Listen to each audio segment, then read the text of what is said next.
نحمده ونصلي ونسلم على رسوله الكريم اما بعد فاعوذ بالله من الشيطان الرجيم بسم الله الرحمن الرحيم قل يا قوم اعملوا على مكانتكم إني عامل فسوف تعلمون من يأتيه عذاب يخزيه ويحل عليه عذاب مقيم۔ تم فرماؤ اے میری قوم، تم اپنی جگہ پر کام کیے جاؤ، میں اپنا کام کرتا ہوں، تو عن قریب تم جان لو گے کس پر آتا ہے وہ عذاب جو اسے رسوا کر دے اور کس پر ہمیشہ کا عذاب اترتا ہے۔ ان دو آیات کا مختصر خلاصہ یہ ہے کہ اللہ رب العالمین نے اپنے محبوب علیہ الصلوۃ والسلام سے فرمایا، اے حبیب، آپ کی قوم کے وہ مشرک کہ جنہوں نے بتوں کو معبود بنا لیا ہے اور وہ اللہ کے بجائے بتوں کی عبادت میں مصروف ہیں اور آپ کو ان بتوں سے ڈراتے ہیں، آپ ان سے فرما دیں کہ اے میری قوم، اگر تم نہیں مانتے تو تم اپنی جگہ پر کام کیے جاؤ اور میری عداوت اور دشمنی میں تم سے جو سازشیں اور حیلے تم کر سکتے ہو وہ کر گزرو، میں اپنا کام کرتا ہوں جس پر میں مامور ہوں۔ میری ذمہ داری دین قائم کرنا ہے اور میرا اللہ رب العالمین میرا حامی، ناصر اور مددگار ہے اور اسی پر میرا بھروسہ ہے۔ بس ان قریب تم جان لو گے کہ رسوا کن عذاب کس پر آتا ہے اور کس پر ہمیشہ کا عذاب اللہ کی طرف سے اترتا ہے۔ چنانچہ حضور نے یہ خبر دی کافروں کو، مشرکوں کو۔ غزوہ بدر میں بڑی شان و شوکت سے یہ کافر اور مشرک آئے، بڑی تیاری کے ساتھ آئے، لیکن اللہ رب العالمین نے جو وعدہ فرمایا تھا اپنے حبیب سے، تو وہ غزوہ بدر میں مشرکین وہ رسوائی کے عذاب میں مبتلا ہوئے جو دنیا نے، اللہ رب العالمین نے انہیں دنیا میں دکھایا، اور آخرت میں جہنم کے دائمی عذاب میں مبتلا ہوں گے۔ پھر آگے اللہ تعالیٰ نے ارشاد فرمایا، اِنَّا أَنزَلْنَا عَلَيْكَ الْكِتَابَ لِلنَّاسِ بِالْحَقِّ فَمَنِ اهْتَدَىٰ فَلِنَفْسِهِ وَمَنْ ضَلَّ فَإِنَّمَا يَضِلُّ عَلَيْهَا وَمَا أَنْتَ عَلَيْهِمْ بِوَكِيلٍ۔ بے شک ہم نے حق کے ساتھ تم پر یہ کتاب لوگوں کی ہدایت کے لیے اتاری، تو جس نے ہدایت پائی تو اپنی ذات ہی کے لیے پائی، اور جو گمراہ ہوا تو اپنی جان کے خلاف ہی گمراہ ہوا، اور تم ان پر کوئی ذمہ دار نہیں ہو۔ نبی کریم صلی اللہ علیہ وسلم بار بار انہیں بتوں سے روکتے تھے کہ ایک اللہ کو مانو۔ حضور اہل مکہ کو انہیں اللہ کے عذاب سے ڈراتے تھے اور ایمان لانے کی دعوت دیتے تھے، لیکن اہل مکہ کا کفر جو تھا وہ اس پر اصرار کیے ہوئے تھے اور وہ ایمان قبول نہیں کرتے تھے۔ تو میرے آقا علیہ الصلوۃ والسلام کو اس سے بہت غم ہوتا تھا۔ اس کا اظہار اس آیت کریمہ میں بھی ہوا، اور قرآن میں بہت سے مقامات پر اللہ تعالیٰ نے اپنے محبوب کے بارے میں بتایا کہ فَلَعَلَّكَ بَاخِعٌ نَفْسَكَ عَلَىٰ آثَارِهِمْ إِن لَّمْ يُؤْمِنُوا بِهَٰذَا الْحَدِيثِ أَسَفًا، کہ اگر وہ اس بات پر ایمان نہ لائیں تو ہو سکتا ہے کہ تم ان کے پیچھے غم کے مارے اپنی جان کو ختم کر دو۔ یعنی کتنا پیار تھا حضور کو کہ یہ ایمان لے کر آ جائیں۔ اللہ نے بتایا کہ تم اس بات پر کہ یعنی وہ ایمان نہیں لا رہے، آپ کو ایسا غم ہے کہ کہیں ایسا نہ ہو کہ آپ ان کے پیچھے اپنی جان کو ختم کر دیں۔ ایک اور مقام پر اللہ تعالیٰ حضور کے بارے میں ارشاد فرماتا ہے، لَعَلَّكَ بَاخِعٌ نَفْسَكَ أَلَّا يَكُونُوا مُؤْمِنِينَ، اے حبیب کہیں آپ اپنی جان کو ختم نہ کر دو کہ اس غم میں کہ یہ لوگ ایمان نہیں لاتے۔ اور ایک اور مقام پر اللہ تعالیٰ بتاتا ہے کہ فَلَا تَذْهَبْ نَفْسُكَ عَلَيْهِمْ حَسَرَاتٍ، تو حسرتوں کی وجہ سے ان پر تمہاری جان نہ چلی جائے۔ یعنی آپ اندازہ لگائیں کہ اللہ رب العالمین نے اپنے محبوب کتنا یعنی ایمان وہ لے کر آ جائیں اور ہمیشہ کے عذاب سے بچ جائیں۔ حضور بار بار انہیں یہ دعوت دیا کرتے تھے۔ جب اللہ تعالیٰ نے مضبوط دلائل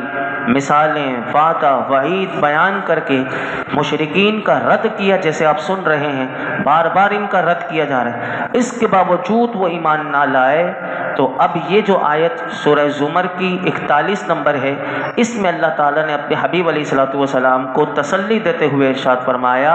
اے پیارے حبیب، ہم نے لوگوں کے فائدے اور ان کی ہدایت کے لیے یہ کامل اور عظیم کتاب آپ پر نازل فرمائی، اور اس قرآن کو معجزہ بنا کر نازل کیا گیا کہ جو اس بات کا ثبوت ہے کہ یہ کتاب اللہ کی طرف سے نازل ہوئی ہے۔ لہٰذا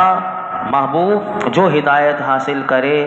اس راہ یابی کا نفع وہی حاصل کرے گا، اور جو گمراہ ہوا تو اس کی گمراہی اور اس کا نقصان اور وبال اسی پر پڑے گا۔ محبوب یہ آپ کی ذمہ داری نہیں کہ چاروں ناچار انہیں ایمان قبول کرنے پر مجبور کریں، بلکہ ایمان قبول کرنا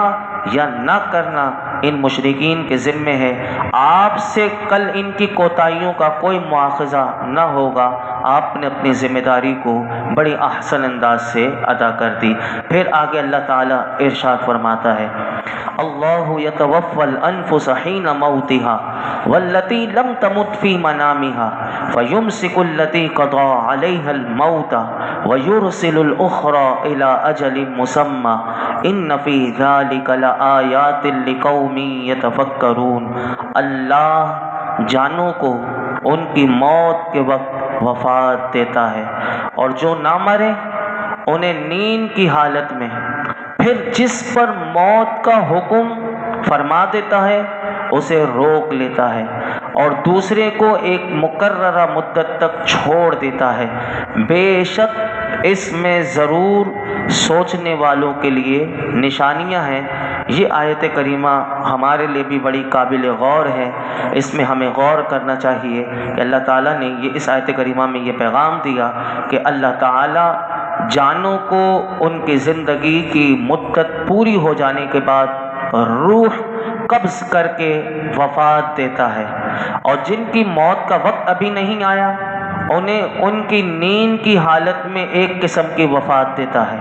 پھر جس پر حقیقی موت کا حکم فرما دیتا ہے تو اس کی روح کو اس کے جسم کی طرف اللہ واپس نہیں کرتا، اور جس کی موت مقدر نہیں فرمائی تو فرمایا اس کی روح کو موت کے وقت تک کے لیے اس کے جسم کی طرف لوٹا دیتا ہے۔ فرمایا کہ بے شک اس میں ضرور ان لوگوں کے لیے نشانیاں ہیں کہ جو سوچیں، جو سمجھیں کہ وہ رب العالمین کہ جو اس پر قادر ہے کہ روح لوٹا بھی دیتا ہے اور روک بھی دیتا ہے، تو فرمایا وہ کیوں نہیں، ضرور وہ مردوں کو زندہ کیوں نہیں کرے گا، تو ضرور یقیناً وہ مردوں کو زندہ کرنے پر قادر ہے۔ علماء فرماتے ہیں اس آیت کریمہ سے یہ معلوم ہوا کہ نیند بھی ایک قسم کی موت ہے۔ ہم بڑے مزے سے سو جاتے ہیں، یہ نیند جو ہے نا یہ موت کا پیغام روزانہ یاد دلاتی ہے۔ ہمیں سونے سے پہلے اپنی موت کو یاد کرنا چاہیے۔ اس آیت میں یہ ہمیں پیغام مل رہا ہے کہ موت ایسی ہی ہوگی۔ حضرت جابر رضی اللہ تعالیٰ عنہ روایت کرتے ہیں کہ رسول اللہ صلی اللہ علیہ وسلم نے ارشاد فرمایا، نیند موت کی بہن ہے، نیند موت کی بہن ہے۔ میرے آقا نے فرمایا یہ نیند موت کی بہن ہے، لہٰذا ہمیں چاہیے کہ سوتے وقت اور نیند سے بیدار ہوتے وقت کی دعا ضرور پڑھ لیں۔ کہ دو حدیث مبارکہ، ویسے تو بہت سی دعائیں سکھائی گئیں، اگر جو آپ کو یاد ہو سکے تو وہ رات کو سونے سے پہلے پڑھنی چاہیے، کیونکہ ہم جب یہ پڑھیں گے تو ہمیں موت کا تصور ہمارے ذہن میں ہوگا کہ نہیں، پتہ نہیں کہ صبح اٹھنا نصیب بھی ہو یا نہ ہو۔ تو سنی حدیث پاک، حدیث پاک ہے کہ نبی کریم صلی اللہ علیہ وسلم نے ارشاد فرمایا، یہ بخاری شریف میں حدیث پاک آتی ہے۔ حضرت حذیفہ رضی اللہ تعالیٰ نے اس حدیث پاک کو روایت کرتے ہیں کہ نبی اکرم صلی اللہ علیہ وسلم جب رات کے وقت اپنے بستر پر تشریف لے جاتے تو اپنی ہتھیلی اپنے رخسار کے نیچے رکھ لیتے اور پھر حضور یہ دعا پڑھتے۔ ہو سکتا ہے کہ عموماً آپ سب کو یہ دعا یاد ہو، نہ یاد ہو تو 2 لفظ 3-4 لفظیں یاد ہو سکتی ہیں۔ اللہم بسمک اموت و احیا، یہ دعا اس کا ترجمہ یہ ہے، پڑھتے تو ہوں گے لیکن اس کا ترجمہ بھی سن لیجئے۔ اے اللہ اللہم اے اللہ، بسمکا میں تیرے نام کے ساتھ، اموت واحیا تیرے نام کے ساتھ سوتا ہوں، واحیا اور جاگتا ہوں، اموت سوتا ہوں، واحیا اور جاگتا ہوں۔ تو یہ بندہ دعا کر کے سوئے کہ اللہ میں تیرے نام کے ساتھ سوتا ہوں اور جاگتا ہوں۔ اور جب حضرت حذیفہ فرماتے جب حضور بیدار ہوتے یعنی آنکھ کھلتی تو حضور فوراً یہ دعا پڑھتے، الحمدللہ الذی احیانا بعد ما اماتنا وإلیہ النشور۔ اللہ تعالیٰ کا شکر ہے کہ جس نے ہمیں مرنے کے بعد زندہ کیا، یعنی یہ موت حضور بتا رہے ہیں کہ مر گئے تھے لیکن ہمیں مرنے کے بعد دوبارہ زندہ کیا، اور اسی کی طرف ہمیں قیامت کے دن لوٹنا ہے۔ اب دیکھیے اس دعا میں آخرت کا بھی تصور آ گیا، یعنی رات کو سوئے تو موت کا تصور یاد ہوا، اور جب صبح بیدار ہوئے تو ہمیں وہ زندگی کا تصور کہ کل محشر کے میدان میں بھی قبروں سے نکل کر ایسے ہی بیدار ہوں گے، اللہ ہمیں ایسے ہی جگائے گا۔ تو یہ دیکھیے روزانہ فکر آخرت اور فکر موت ہمیں ان دعا میں سکھائی گئی۔ اب آئیے دوسری حدیث شریف، یہ ترمذی شریف میں ہے، یہ بھی بڑی میرے آقا علیہ الصلوۃ والسلام اس میں کیا ارشاد فرماتے سنیے۔ حضرت ابو ہریرہ رضی اللہ تعالیٰ عنہ سے روایت ہے کہ رسول اللہ صلی اللہ علیہ وسلم نے ارشاد فرمایا، جب تم میں سے کوئی اپنے بستر سے اٹھے، یعنی رات کو بستر پر سونے آیا پھر دوبارہ اٹھ کے چلا گیا پھر سونے آیا، تو اب دیکھیے حضور کیا فرماتے ہیں، جب تم میں سے کوئی اپنے بستر سے اٹھے پھر واپس آئے تو اسے اپنے ازار کے پلو سے 3 مرتبہ جھاڑے، کیونکہ اسے معلوم نہیں کہ اس کے بعد بستر پر کیا چیز آئی ہے، ہو سکتا ہے اٹھ کے گیا کوئی چیز بستر میں آ گئی، سوئے تو نقصان پہنچا دے تو جھاڑ لے۔ تو فرمایا اسے معلوم نہیں کہ اس کے بستر پر کیا چیز آئی ہے۔ پھر لیٹتے وقت، اب جب لیٹ گیا تو اب حضور کیا دعا پڑھتے تھے سنیے، کیا ترجمہ ہے اس کا، کیا خوبصورت دعا ہے۔ حضور علیہ الصلوۃ والسلام پھر حضور نے ارشاد فرمایا، پھر لیٹتے وقت وہ یہ کہے، بسمک ربی وضعت جنبی وبک ارفعہ فإن امسکت نفسی فارحمها وإن ارسلتها فاحفظها بما تحفظ به عبادك الصالحین۔ یہ 2 لائنوں کی دعا ہے، اس کا ترجمہ سن لیجئے، شاید ترجمہ ہی پڑھ لیجئے گا اگر آپ کو یاد رہ جائے ذہن میں۔ اس کا ترجمہ یہ ہے کہ بسمک ربی وضعت جنبی، اے میرے رب میں نے تیرے نام سے اپنا پہلو رکھا یعنی بستر پر، اور میں تیرے ہی نام سے اٹھاؤں گا، یعنی میں نے پہلو رکھا میں اسی پہلو کو تیرے نام سے اٹھاؤں گا۔ وَإِنْ أَرْسَلْتَهَا فَإِنْ أَمْسَكْتَ نَفْسِي، اگر تو میری جان روک لے، یعنی رات میں سویا اور میری جان اگر تو روک لے، فَإِنْ أَمْسَكْتَ نَفْسِي فَارْحَمْهَا، تو میرے مالک تو اس پر رحم فرما، یعنی اگر میری روح نکل جائے تو مجھ پر رحم کرنا۔ وَإِنْ أَرْسَلْتَهَا، اور اگر تو چھوڑ دے اسے، یعنی دوبارہ نیند سے بیدار ہو جائے بندہ، فَاحْفَظْهَا، تو اس کی ایسی حفاظت کر کہ بما تحفظ به عبادك الصالحین، کہ جیسے تو اپنے نیک بندوں کی حفاظت فرماتا ہے۔ کیا پیاری دعا ہے۔ اور پھر حضور یہ بھی دعا پڑھتے تھے، اور جب بیدار ہوتے تھے تو میرے آقا علیہ الصلوۃ والسلام ترمذی شریف میں حضور یہ دعا پڑھتے تھے، الحمدللہ الذی عافانی فی جسدی ورد علی روحی وَأَذِنَ لِي بِذِكْرِهِ، سب تعریفیں اس اللہ کے لیے ہیں کہ جس نے میرے جسم میں مجھے عافیت دی، یعنی جب صبح اٹھا تو میرے جسم میں مجھے عافیت دی، میری روح میری طرف لوٹا دی، اور مجھے اپنے ذکر کی اجازت دے دی، یعنی یہ ذکر بھی اللہ کی اجازت سے ہوتا ہے، یعنی یہ زبان اگر صبح اٹھ کر اللہ کا ذکر کر رہی ہے تو یہ رب العالمین کا کرم ہے کہ یہ زبان جس اللہ کا ذکر کرے، اللہ رب العالمین ہمیں اپنا ذکر کرتے ہوئے سونے اور اپنا ذکر کرتے ہوئے اٹھنے کی توفیق عطا فرمائے، کیونکہ ایک اور حدیث پاک میں آتا ہے، بندہ جس حال میں اس کی موت ہوگی اسی طرح وہ اٹھایا جائے گا، جب اللہ کا ذکر کرتے ہوئے اس کی موت ہوگی تو انشاءاللہ کل قبر سے بھی اٹھے گا تو وہ اللہ کا ذکر ہی کر رہا ہوگا۔ اللہ رب العالمین ہم سب کو کثرت سے ذکر کی توفیق عطا فرمائے۔ 1 مرتبہ سورہ فاتحہ شریف اور 3 مرتبہ سورہ اخلاص۔ آج 6 رجب المرجب ہے اور شہنشاہ ہند حضرت خواجہ معین الدین چشتی اجمیری رحمۃ اللہ تعالی علیہ کہ ان کا عرس پاک کی رات ہے اور کل ان کا دن ہے، ان کی بارگاہ میں پیش کرنے کی نیت سے پڑھ لیجیے۔ اعوذ باللہ من الشیطان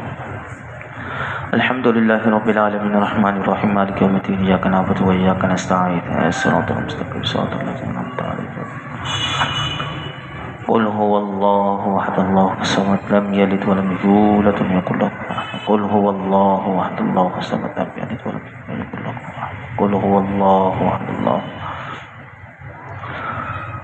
الحمد للہ رب العالمین والصلاة والسلام علی سید الانبیاء والمرسلین وعلی آلہ واصحابہ اجمعین۔ یا رب العالمین جو کچھ سنائے اس میں کوئی غلطی کوتاہی ہو معاف فرما، نماز عشاء ادا کرنا، درود پاک پڑھنا، سورہ فاتحہ، سورہ اخلاص پڑھنا اپنی بارگاہ میں قبول فرما، درس قرآن دینا اپنی بارگاہ میں قبول فرما، تمام کا ثواب ہدیتاً تحفتاً نبی پاک صلی اللہ علیہ وسلم کی بارگاہ میں بشکت قبول فرما، نبی اکرم صلی اللہ علیہ وسلم کا صدقہ طفیل تمام انبیاء کرام، تمام صحابہ کرام، تابعین، تبع تابعین، ائمہ مجتہدین، اولیاء کاملین، علماء راسخین، جمیع مومنین مومنات، مسلمین مسلمات کی ارواح کو اس کا ثواب پہنچا، بالخصوص اس کا ثواب حضور سیدنا غوث اعظم رضی اللہ تعالیٰ کی بارگاہ میں بشکتیں قبول فرما۔ آپ کے صدقے میں روئے زمین پر جتنے اولیاء ہیں اللہ سب کی بارگاہ میں بشکتیں قبول فرما، بالخصوص خواجہ خواجگان خواجہ معین الدین چشتی اجمیری رحمۃ اللہ تعالی علیہ کی بارگاہ میں بشکتیں قبول فرما، آپ کے درجات کو بلندی عطا فرما، آپ کا فیضان ہم سب کو نصیب فرما، آپ کے علم کا صدقہ اللہ ہم سب کو علم نافع عطا فرما، آپ کے تقوی کا صدقہ ہم سب کو تقوی کی دولت عطا فرما، آپ کے